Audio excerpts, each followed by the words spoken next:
আসসালামু আলাইকুম। আমন্ত্রণ জানাচ্ছি জাগো টিভি সংবাদে।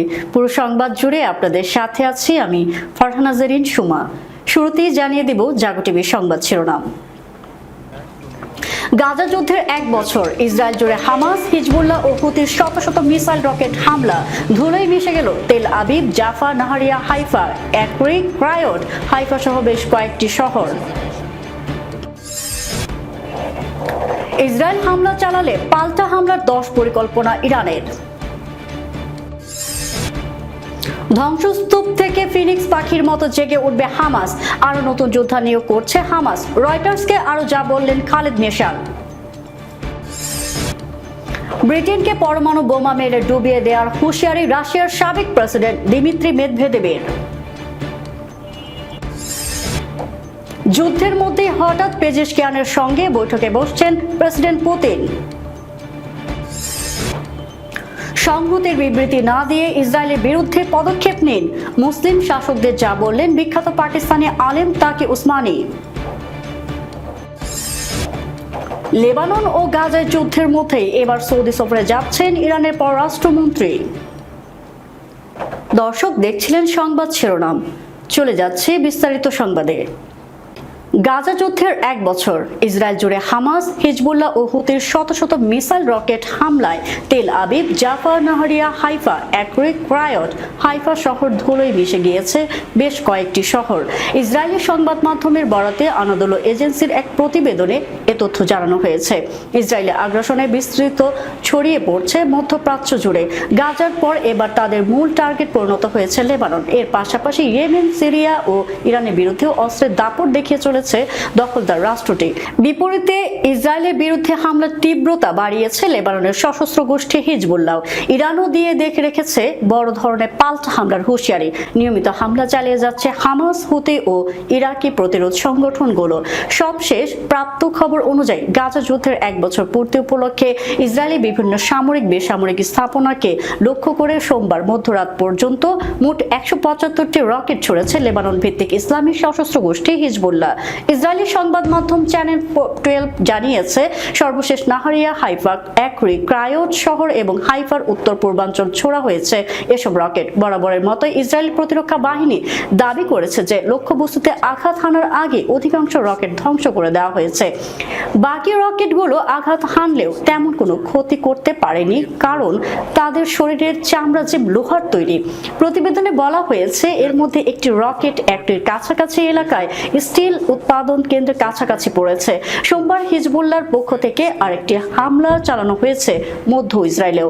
আকাশসীমায় লেবানন থেকে নিক্ষেপ করা বেশ কয়েকটি ক্ষেপণাস্ত্র শনাক্তের পরে দেশটির মধ্যাঞ্চলে সাইরেন বেজে ওঠে, খবর রয়টার্সের। ইসরায়েলের তৃতীয় বৃহত্তম শহর হাইফাতেও রকেট হামলার দাবি করেছে হিজবুল্লাহ।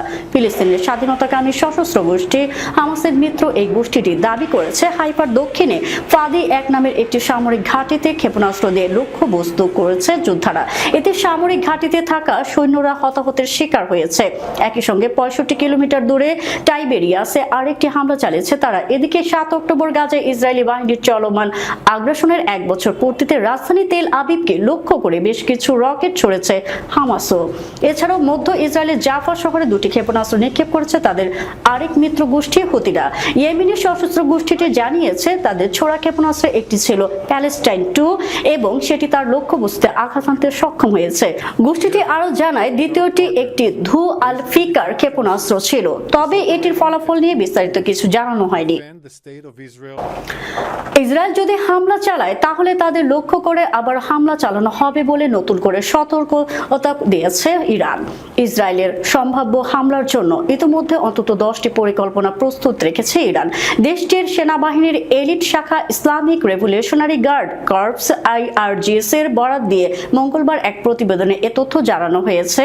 ইরানের বার্তা সংস্থা তাসনিম নিউজ এজেন্সি নেতানিয়াহুর বক্তব্যের প্রতিক্রিয়ায় IRGCর এক কর্মকর্তা তাসনিম নিউজকে বলেন, তিনি কথা বলতেই পারেন, তবে যদি ইসরায়েল ইরানের ভূখণ্ড ও সার্বভৌমত্বের উপর হামলা করে কিংবা ইরানের রেড লাইন অতিক্রম করে, সেক্ষেত্রে সেই হামলার কঠোর জবাব দেওয়ার মতো সক্ষমতা আমাদের আছে। আর ইসরায়েলে হামলা চালানোর সংক্রান্ত অন্তত 10 পরিকল্পনা IRGC হাতে রয়েছে। এই 10টি পরিকল্পনার কয়েকটি যদি IRGC বাস্তবায়ন শুরু করে, তাহলে ইসরায়েল অভূতপূর্ব সংকটে পড়বে। প্রতিবেদনে তাসনিম নিউজ এজেন্সি জানায়, ইরানের সশস্ত্র বাহিনীর পরিকল্পনা ও ব্যবস্থা বিভাগ ইসরায়েলের সম্ভাব্য পদক্ষেপের বিরুদ্ধে অন্তত 10টি উপযুক্ত জবাবের পরিকল্পনা করেছে এবং প্রয়োজনে যে কোনো একটিকে কার্যকর করা হবে। সূত্রে বরাতে ওই প্রতিবেদনে বলা হয়েছে, এই পরিকল্পনা যে কোনো সময় পরিবর্তনযোগ্য এবং ইরান শত্রুতামূলক পদক্ষেপের বিরুদ্ধে জোরালো প্রতিক্রিয়া দেখাতে কতটা প্রস্তুত তা প্রমাণ করে। ইরানের পাল্টা আক্রমণ ইসরায়েলকে অভাবনীয় সংকটে ফেলে দিতে পারে বলে জানিয়েছে সূত্রটি। তারা আরও সতর্ক করে, যে কোনো দেশ যদি ইসরায়েলের সম্ভাব্য পদক্ষেপে সাহায্য করে তবে তারা ইরানের রেড লাইনের লঙ্ঘন করবে এবং এর ফলে ক্ষতির সম্মুখীন হবে। ইসরায়েলের সঙ্গে 1 বছরের যুদ্ধে ব্যাপক ক্ষয়ক্ষতি সত্ত্বেও ফিলিস্তিনি স্বাধীনতাকামী গোষ্ঠী হামাস ফিনিক্স পার্কের মতো ধ্বংসস্তূপ থেকে পুনরায় জেগে উঠবে বলে মন্তব্য করেছেন গোষ্ঠীটির নির্বাসিত নেতা খালেদ মেশাল। হামাস এখনো যুদ্ধ নিয়োগ ও অস্ত্র উৎপাদন অব্যাহত রেখেছে বলেও জানিয়েছেন তিনি। সোমবার গাজা যুদ্ধের বর্ষপূর্তিতে বার্তা সংস্থা রয়টার্সের সঙ্গে দেয়া এক সাক্ষাৎকারে এসব কথা বলেন খালেদ মেশাল। 1996 থেকে 2017 সাল পর্যন্ত হামাসের সর্বোচ্চ নেতা ছিলেন খালেদ মেশাল। 1997 সালে ইসরায়েল তাকে বিষ প্রয়োগ করে মারার চেষ্টা করলেও বেঁচে যান তিনি। প্রায় 3 দশক ধরে গুরুত্বপূর্ণ ভূমিকা পালনের কারণে মেশাল এখনো হামাসের প্রভাবশালী নেতা। বর্তমানে তাকে হামাসের কূটনৈতিক মুখপাত্র হিসেবে দেখা হয়। হামাসের সাবেক এই প্রধান বলেন, ফিলিস্তিনি ইতিহাস কয়েকটি চক্র নিয়ে গঠিত। আমরা একটি পর্যায়ে দিয়ে যাই যেখানে আমরা শহীদদের হারাই এবং সামরিক সক্ষমতার কিছু অংশ হারাই, কিন্তু আল্লাহর রহমতে ফিলিস্তিনি চেতনা ফিনিক্স পাখির মতো পুনরায় উজ্জীবিত হয়। মেশাল জানান, এখনো ইসরায়েলি সৈন্যদের বিরুদ্ধে গুপ্ত হামলা চালাতে সক্ষম হামাস যোদ্ধারা সোমবারও সকালে গাজা থেকে ইসরায়েলের দিকে 4টি ক্ষেপণাস্ত্র নিক্ষেপ করে হামাস, যদিও এর সবগুলো ঠেকিয়ে দেয় ইসরায়েল। তিনি বলেন, আমরা আমাদের গোলা বারুদ ও অস্ত্রের একটি অংশ হারিয়েছি, তবে হামাস এখনো তরুণদের নিয়োগ করছে এবং গোলা বারুদ ও অস্ত্রের একটি উল্লেখযোগ্য অংশ তৈরি করা অব্যাহত রেখেছে। ইন্টারন্যাশনাল ক্রাইসিস গ্রুপের মধ্যপ্রাচ্য ও উত্তর আফ্রিকা প্রোগ্রাম ডিরেক্টর জোস্ট আর হিলটারম্যান বলেন, সামগ্রিকভাবে আমি বলবো এখনো বেশ শক্তি নিয়েই টিকে আছে এবং এখনো পাল্টা হামলা করছে। হয়তো কোনো এক সময় তারা আবার গাজায় ক্ষমতায় ফিরে আসবে। তিনি বলেন, যুদ্ধ পরবর্তী গাজার কি হবে সেটা নিয়ে ইসরায়েল কোনো পরিকল্পনা প্রকাশ করেনি, আর এটি হামাসকে পুনঃপ্রতিষ্ঠিত করার ক্ষেত্রে সহায়ক হতে পারে, যদিও তাদের আগের সক্ষমতা এখন তেমন নেই। এবার রাশিয়ার জাতীয় নিরাপত্তা পরিষদের উপপ্রধান এবং সাবেক প্রেসিডেন্ট দিমিত্রি মেদভেদেভ ব্রিটেনের সাথে তার দেশের বিদ্যমান সমস্যার সমাধানের জন্য লন্ডনের উপর বোমা মেরে ডুবিয়ে দেওয়ার পরামর্শ দিয়েছেন। সাবেক প্রেসিডেন্ট রাশিয়ার প্রখ্যাত স্কিইং চ্যাম্পিয়ন এলেনা ভেলবে গত মাসের শেষ দিকে যে বিবৃতি দিয়েছেন তার প্রতিক্রিয়ায় এই পরামর্শ দেন। রাশিয়া টুডের সাথে সাক্ষাৎকারে 3বারের অলিম্পিক চ্যাম্পিয়ন এবং রাশিয়ার স্কিইং ফেডারেশনের প্রধান ভেলবে ইউক্রেন আর সংঘাতকে কেন্দ্র করে দেশের ক্রীড়াবিদদের বেশিরভাগকে আন্তর্জাতিক টুর্নামেন্টে নিষিদ্ধ করার জন্য পশ্চিমাদের নিন্দা করেন। ভেলবে বলেন, যদি আমরা লন্ডনের উপর বোমা ফেলি তাহলে সবকিছু সমাধান হবে এবং আমরা বিশ্বের সব জায়গায় খেলার সুযোগ পাবো। এ মন্তব্য প্রসঙ্গে স্পষ্টবাদী মেদভেদেভ বলেন, সমস্যা সমাধানের জন্য বোমা হামলার চেয়েও বেশি কার্যকর উপায় আছে।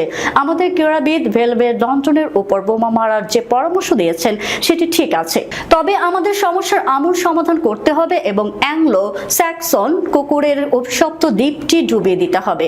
বিদ্যমান সমস্যা বলতে তিনি খেলাধুলা সংক্রান্ত টানাপোড়েন নাকি সাধারণভাবে ব্রিটেনের সাথে রাশিয়ার সমস্যা সংকুল সম্পর্ককে বুঝিয়েছেন তা বিস্তারিত বলেননি। সূত্র পার্স টুডে। যুদ্ধের মধ্যে হঠাৎ রাশিয়ার প্রেসিডেন্ট ভ্লাদিমির পুতিন ও ইরানের প্রেসিডেন্ট মাসুদ পেজেশকিয়ান আগামী শুক্রবার বৈঠকে বসতে যাচ্ছেন।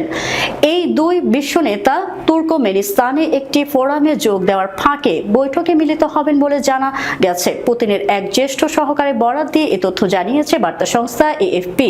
পররাষ্ট্রনীতি বিষয়ক পুতিনের সহকারী ইউরি উশাকভ গতকাল সোমবার সাংবাদিকদের বলেন, পুতিন ও মাসুদ তুর্কমেনিস্তানের রাজধানী আশগাবাতে এক তুর্কমেন কবির স্মরণে আয়োজিত অনুষ্ঠানে অংশ নেওয়ার ফাঁকে বৈঠক করবেন।